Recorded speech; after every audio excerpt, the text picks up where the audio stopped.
الحمدللہ رب العالمین والصلاة والسلام علی سید المرسلین وعلی آلہ وصحبہ اجمعین، اما بعد۔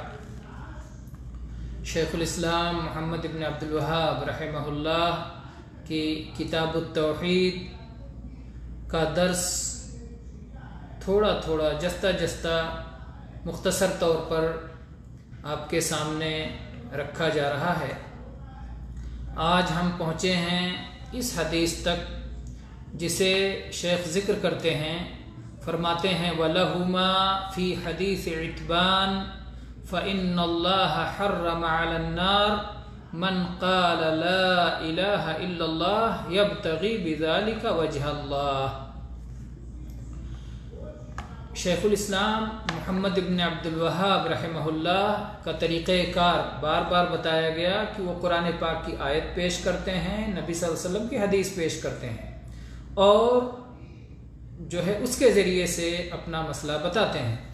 اب انہوں نے توحید کی فضیلت کا باب قائم کیا اور اس میں توحید کی فضیلت کو بیان کرنے کے لیے یہ حدیث ذکر کی، کہتے ہیں وَلَهُمَا، اور ان دونوں کے یہاں روایت ہے۔ ان دونوں سے مراد امام بخاری اور امام مسلم کے یہاں صحیح بخاری اور صحیح مسلم میں یہ حدیث موجود ہے، اور اس کے راوی صحابی ہیں عتبان رضی اللہ عنہ۔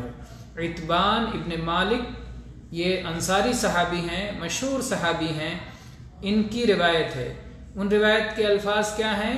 فَإِنَّ اللَّهَ حَرَّمَ عَلَى النَّارِ مَنْ قَالَ لَا إِلَهَ إِلَّا اللَّهِ يَبْتَغِي بِذَلِكَ وَجْهَ اللَّهِ، کہ اللہ تبارک و تعالیٰ نے جہنم پر اس آدمی کو حرام کر دیا ہے جس نے لا الہ الا اللہ کہا۔ جس آدمی نے لا الہ الا اللہ کہا، اللہ تعالیٰ نے جہنم پر اس آدمی کو حرام کر دیا ہے۔ یبتغی بذالک وجہ اللہ، لا الہ الا اللہ کہتے ہوئے اس کا مقصد یہ ہے کہ اللہ کی رضا حاصل ہو جائے۔ تو اللہ کی رضا پانے کے لیے، اللہ کی خوشنودی پانے کے لیے جس نے لا الہ الا اللہ کا اقرار کیا، اللہ تعالیٰ نے جہنم پر اس کو حرام کر دیا۔ حرام کرنے کا مطلب کیا ہے؟ حرام کرنے کا مطلب یہ ہے کہ اللہ تبارک و تعالیٰ نے جہنم کو منع کر دیا ہے کہ ایسے آدمی کو نہ چھوئے، ایسے آدمی کو ٹچ نہ کرے، ایسے آدمی کو تکلیف نہ پہنچائے۔ جہنم کو اللہ تعالیٰ نے اس سے منع کر دیا ہے۔ تو جو آدمی اللہ کی رضا کے لیے لا الہ الا اللہ کا اقرار کرے گا تو اللہ تعالیٰ نے جہنم پر اس کو حرام کر دیا۔ آپ جانتے ہیں کہ جہنم پر حرام کرنا دو طرح سے ہے۔ ایک یہ کہ ایسے شخص کے لیے ہمیشہ ہمیشہ جہنم میں رہنا حرام ہے۔ جو آدمی اللہ کی رضا کی خاطر، اللہ کی رضا کی خاطر یعنی اخلاص کے ساتھ، دکھاوے کے لیے نہیں، نفاق کے لیے نہیں، بلکہ اخلاص کے ساتھ جس نے لا الہ الا اللہ کا اقرار کیا ہے، شرک کو رد کیا ہے، توحید کو اپنایا ہے، تو ایسے آدمی کے لیے اللہ تعالیٰ نے جہنم پہ حرام کر دیا ہے کہ ہمیشہ ہمیش اپنے اندر اسے رکھے۔ ایک معنی یہ ہوا، اور دوسرا معنی یہ ہوا کہ ایسے آدمی کو چھونا ہی حرام ہے، یعنی کبھی جہنم میں ایسا آدمی جا ہی نہیں سکتا۔ تو جس آدمی کا توحید کامل ہے، اس میں کسی قسم کی کمی نہیں ہے۔ توحید میں کمی گناہوں کے ذریعے سے، نافرمانی کے ذریعے سے اور معصیت کے ذریعے سے توحید میں کمی ہوتی ہے۔ تو جس کے یہاں توحید میں کمی ہوگی وہ جہنم میں جا سکتا ہے۔ بہت سارے گناہوں کے بارے میں یہ وعید آئی ہے کہ آدمی جہنم میں جائے گا، آدمی جنت میں نہیں جائے گا۔ تو اس کا مطلب یہ ہے کہ وہ جہنم میں جائے گا اپنے گناہ کی وجہ سے، کیونکہ اس کے توحید میں کمی ہے۔ البتہ چونکہ اس کے پاس توحید ہے، اس لیے وہ ہمیشہ جہنم میں نہیں رہے گا، کیونکہ اللہ نے جہنم پر موحد کو ہمیشہ ہمیش کے لیے اپنے اندر رکھنا حرام کر دیا ہے۔ تو یہ حدیث اس بات پر دلیل ہے کہ جو آدمی لا الہ الا اللہ کا اقرار کرے اخلاص کے ساتھ تو اللہ تبارک و تعالیٰ اسے جہنم سے کبھی نہ کبھی ضرور نکالے گا۔ اس سے معلوم ہوتا ہے کہ توحید کی کیا فضیلت ہے اور کس طرح سے اس کی وجہ سے گناہ مٹتے ہیں، باقی گناہ ہونے کے باوجود وہ جنت میں جا سکتا ہے اور جہنم سے نکل سکتا ہے۔ اور البتہ اس میں جو اللہ کے نبی صلی اللہ علیہ وسلم نے فرمایا کہ اللہ نے جہنم پر اس آدمی کو حرام کر دیا ہے جس نے اپنی زبان سے کہا، من قال، جس نے کہا اپنی زبان سے، یعنی کوئی آدمی اگر دل میں لا الہ الا اللہ کا اقرار تو کرتا ہو دل سے، لیکن زبان سے نہ کہتا ہو کہ میں مسلمان ہوں، میں لا الہ الا اللہ کا اقرار کرتا ہوں، اللہ کے سوا کوئی لائق عبادت نہیں۔ اگر زبان سے کوئی اقرار نہ کرے، صرف دل میں عقیدہ رکھے، تو یہ دل کا عقیدہ قابل قبول نہیں ہوگا، زبان سے اقرار بھی ضروری ہے۔ اگر عذر ہو الگ بات ہے، ایک آدمی گونگا ہے، بول نہیں سکتا، دل میں عقیدہ رکھ لینا اس کے لیے کافی ہے۔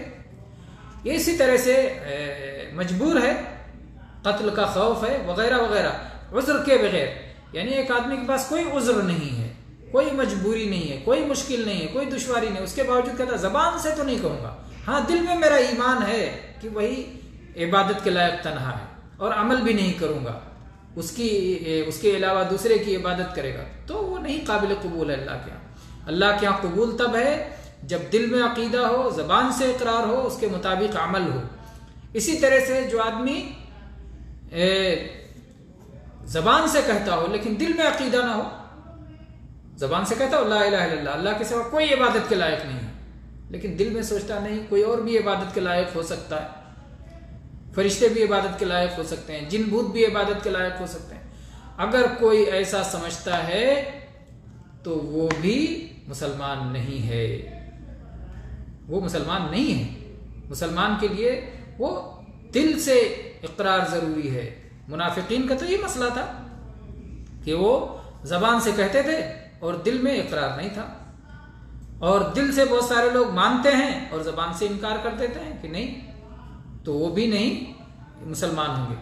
تو اللہ تعالیٰ نے جہنم پر ان لوگوں کو حرام کر دیا ہے جو مکمل توحید پر ہیں، اور ایسے ہی کوئی بھی عمل اللہ کے یہاں اس وقت تک قابل قبول نہیں ہے جب تک کہ وہ اللہ کے لیے اخلاص کے ساتھ نہ ہو اور رسول اللہ صلی اللہ علیہ وسلم کی سنت کے مطابق نہ ہو، کیونکہ اللہ کے نبی نے فرمایا یبتغی بذالک وجہ اللہ، لا الہ الا اللہ کہتے ہوئے اخلاص ہو، اللہ کی رضا ہو۔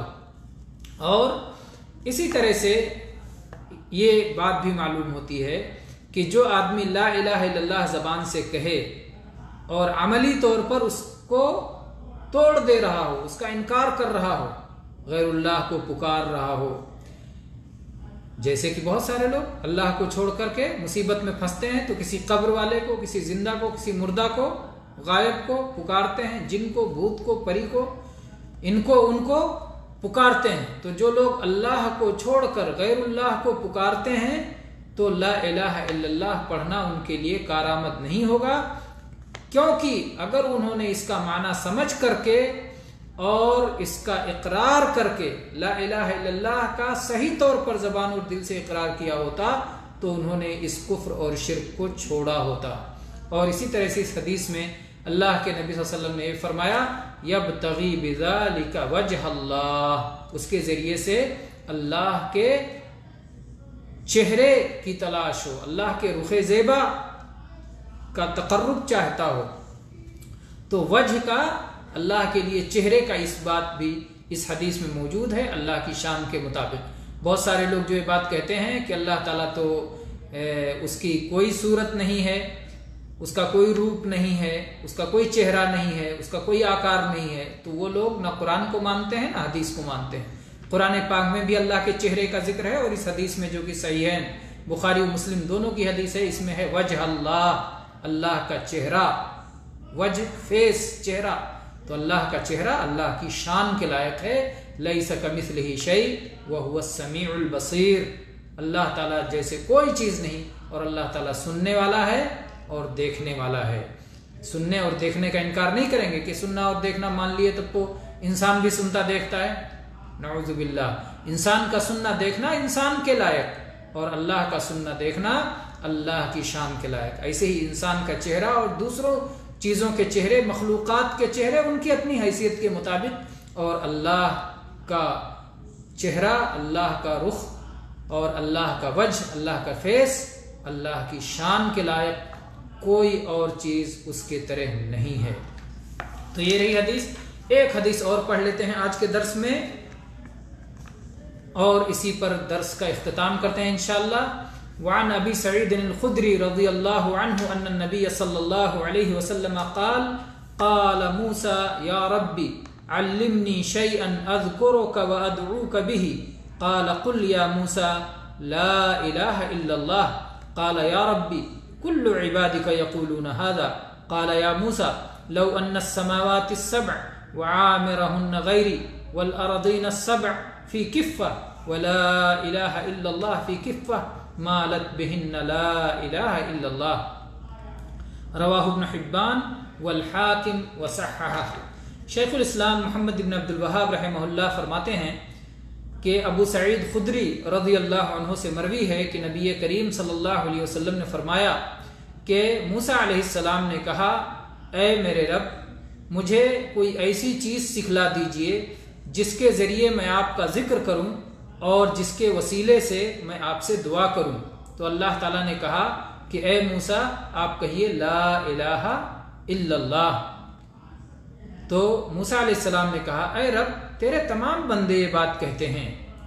تو اللہ تعالیٰ نے کہا اے موسیٰ اگر ساتوں آسمان اور ساتوں آسمان میں آباد اور موجود لوگ میرے سوا اور ساتوں زمینیں ترازو کے ایک پلے میں رکھ دی جائیں اور لا الہ الا اللہ کو دوسرے پلے میں رکھ دیا جائے تو لا الہ الا اللہ کا پلڑا بھاری ہو جائے گا، جھک جائے گا۔ یہ صحیح ابن حبان اور مستدرک حاکم کی روایت ہے اور امام حاکم نے اسے صحیح قرار دیا ہے۔ اس حدیث کے صحابی ابو سعید خدری رضی اللہ عنہ ہیں جن کا نام ہے سعد ابن مالک۔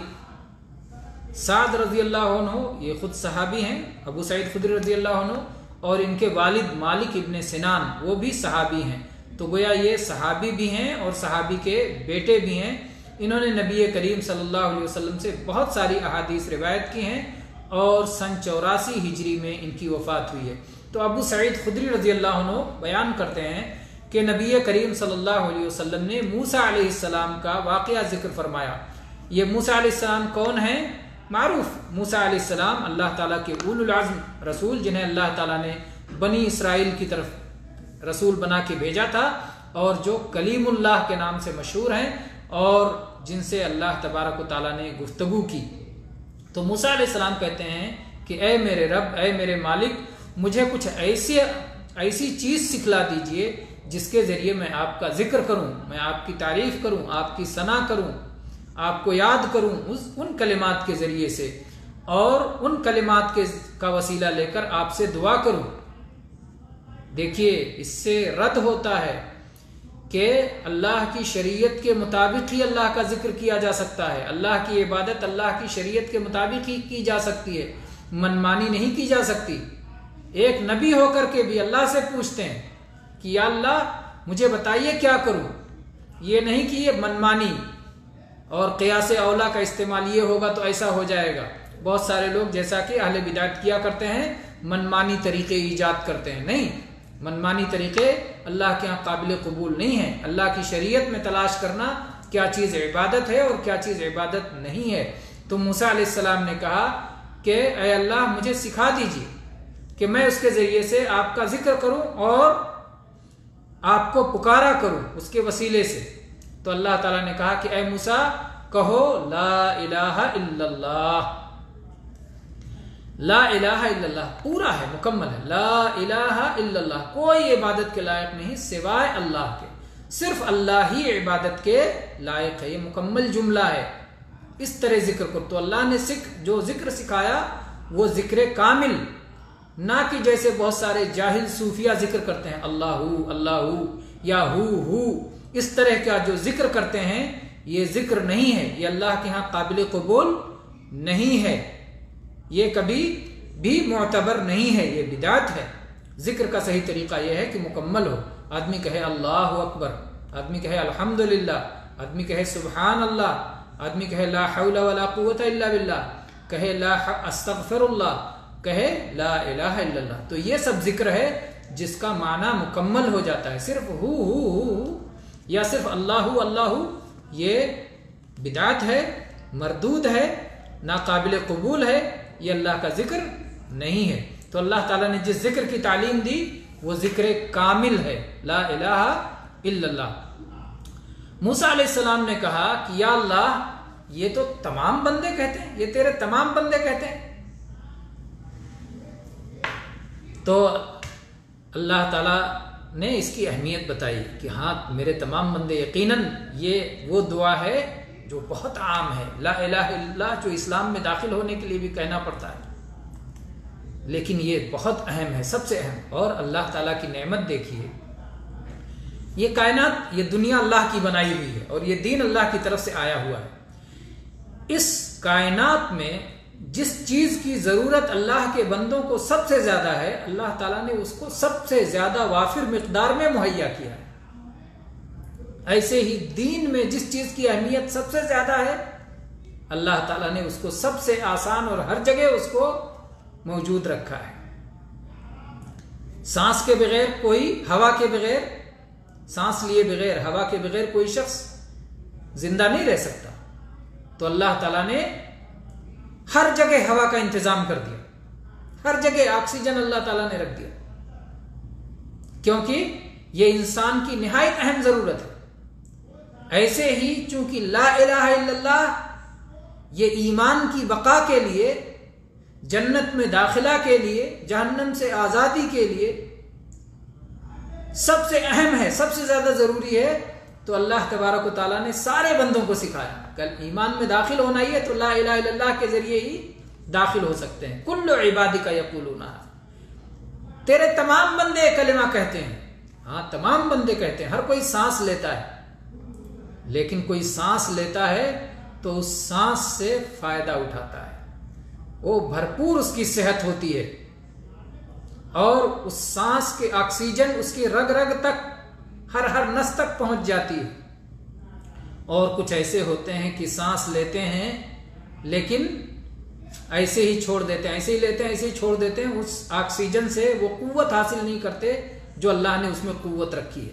یہی مسئلہ ہے کہ پڑھنے کو تو لا الہ الا اللہ بہت سارے لوگ پڑھتے ہیں، لیکن کون ہے جو اس لا الہ الا اللہ کو سمجھتا ہے؟ کون ہے جو اس لا الہ الا اللہ کا حق ادا کرتا ہے؟ کون ہے جو اس کے تقاضوں پر عمل کرتا ہے؟ کون ہے جو اس لا الہ الا اللہ سے واقعی محبت رکھتا ہے؟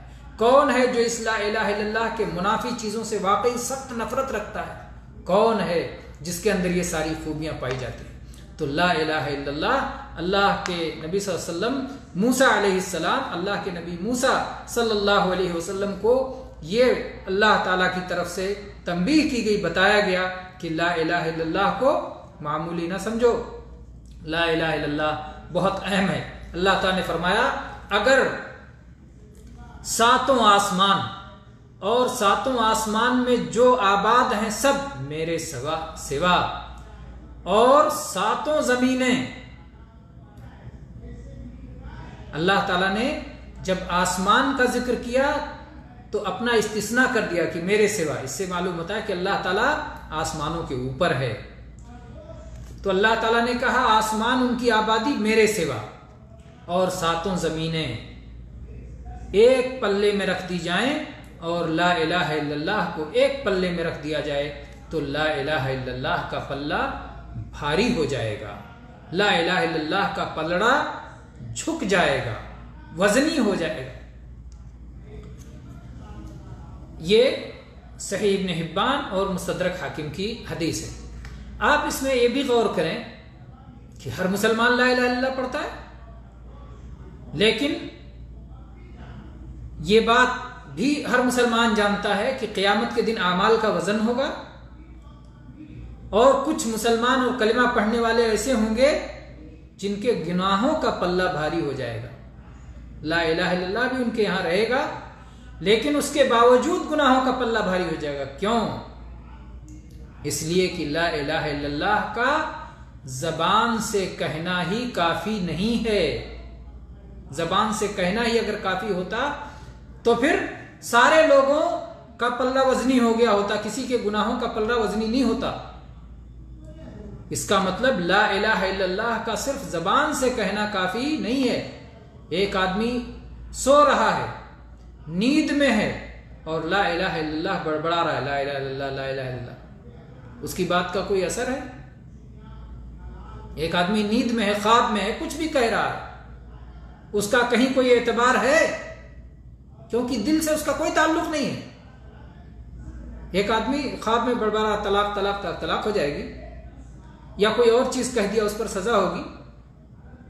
تو جو لوگ جو غفلت میں ہیں، نیند میں ہیں، اور لا الہ الا اللہ کا جنہیں معنی نہیں معلوم، معنی معلوم کیے بغیر کہہ رہے ہیں، معنی سمجھے بغیر کہہ رہے ہیں، اس کے تقاضوں کو سمجھے بغیر کہہ رہے ہیں، وہ زبان سے کہنا لا الہ الا اللہ معتبر نہیں ہے، اس کا یہ وزن نہیں ہوگا جو اس میں وزن بتایا گیا۔ اس لا الہ الا اللہ کا وزن ہوگا جس لا الہ الا اللہ کو سمجھ کے کہا گیا ہوگا، جو کہنے والا یہ سمجھتا ہے کہ میں کس چیز کا انکار کر رہا ہوں اور کس چیز کا اقرار کر رہا ہوں، اور پھر اس کے تقاضوں کے مطابق جس نے عمل کیا ہوگا، لا الہ الا اللہ کی شرطوں کو جس نے پورا کیا ہوگا، یہ ساری چیزیں جب رہیں گی تب لا الہ الا اللہ کا پڑھنا فائدہ دے گا، اس کے بغیر نہیں۔ آئیے تیزی سے دیکھ لیتے ہیں کہ اس حدیث میں کیا کیا فائدے ہمیں معلوم ہوتے ہیں۔ اس حدیث میں ایک بات یہ معلوم ہوئی کہ لا الہ الا اللہ بہت عظیم فضیلت والا کلمہ ہے، کیونکہ اس کے اندر توحید اور اخلاص کا تذکرہ ہے۔ اسی طرح سے موسیٰ علیہ السلام کی فضیلت معلوم ہوتی ہے کہ کس طرح سے وہ اللہ سے قریب ہونا چاہتے تھے، اور جو بندہ جس قدر اللہ کا تقرب حاصل کرنا چاہتا ہے، اس کی اطاعت و فرما برداری کرنا چاہتا ہے، اس قدر ہی وہ عظمت والا اور اس قدر وہ فضیلت والا بندہ ہے۔ اسی طرح سے اس حدیث سے یہ بات معلوم ہوتی ہے کہ عبادت اللہ کی شریعت کے مطابق ہی ہوگی، منمانی جو بدعت کے طور پر عبادت کی جائے گی وہ اللہ کے ہاں قابل قبول نہیں ہوگی، کیونکہ موسیٰ علیہ السلام نے پوچھا، سوال کیا، یہ نہیں کہ اپنی طرف سے کوئی بھی ذکر بنا کے، جیسا کہ بہت سارے جاہل صوفیہ کرتے ہیں، اپنی طرف سے ذکر بنا کے ذکر کرنے لگتے ہیں۔ تو موسیٰ علیہ السلام نبی ہونے کے باوجود اللہ سے پوچھا کہ اللہ کیا ذکر کروں۔ اسی طرح سے اس حدیث سے یہ بات بھی معلوم ہوتی ہے کہ جس چیز کی ضرورت سب سے زیادہ ہو، اس چیز کا وجود بھی اللہ تعالیٰ نے سب سے زیادہ رکھا ہے، چونکہ لا الہ الا اللہ کی دنیا کو سب سے زیادہ حاجت ہے، شرک کے رد کی اور توحید کے اس بات کی دین کے معاملے میں سب سے زیادہ حاجت ہے، اس لیے اللہ تبارک و تعالیٰ نے سب سے زیادہ اسے موجود رکھا ہے، اور اس کا حاصل کرنا سیکھنا اللہ نے سب سے زیادہ آسان بنایا ہے۔ اسی طرح سے یہ بات معلوم ہوتی اس حدیث سے کہ اللہ تعالیٰ ساتوں آسمانوں کے اوپر ہے۔ اسی طرح سے اس حدیث سے یہ بھی بات معلوم ہوتی ہے کہ صرف لا الہ الا اللہ زبان سے کہہ لینا کافی نہیں ہے، بلکہ اللہ اس کا معنی بھی سمجھنا چاہیے اور اس کے تقاضوں کے مطابق عمل بھی کرنا چاہیے۔ اور اس حدیث سے یہ بات بھی معلوم ہوتی ہے کہ صرف اللہ کا ذکر کرنا یہ غلط ہے، لا الہ الا اللہ مکمل ذکر ہونا چاہیے۔ یا جو صوفیہ لا الہ صرف ذکر کرتے ہیں یہ کفر ہے، اور صرف الا اللہ ذکر کرتے ہیں تو یہ غلط ہے۔ لا الہ الا اللہ مکمل ذکر ہونا چاہیے، ایک ساتھ ذکر ہونا چاہیے۔ اسی طرح سے اس حدیث سے یہ بات بھی معلوم ہوتی ہے کہ عمل کو تولا جائے گا اور قیامت کے دن ترازو رکھا جائے گا، اور ایسا برحق ہے۔ اور ایسے ہی یہ بات بھی معلوم ہوتی ہے کہ کبھی کبھی انبیاء کو بھی اس بات کی ضرورت ہوتی ہے کہ انہیں توحید کی فضیلت اور کلمہ لا الہ الا اللہ کی فضیلت بتائی جائے، اور اس سے یہ بات بھی معلوم ہوتی ہے کہ زمین ساتھ ہے اور آسمان بھی ساتھ ہیں۔ واللہ تعالی اعلم، وصلی اللہ علی نبینا وسلم، والحمد للہ رب العالمین۔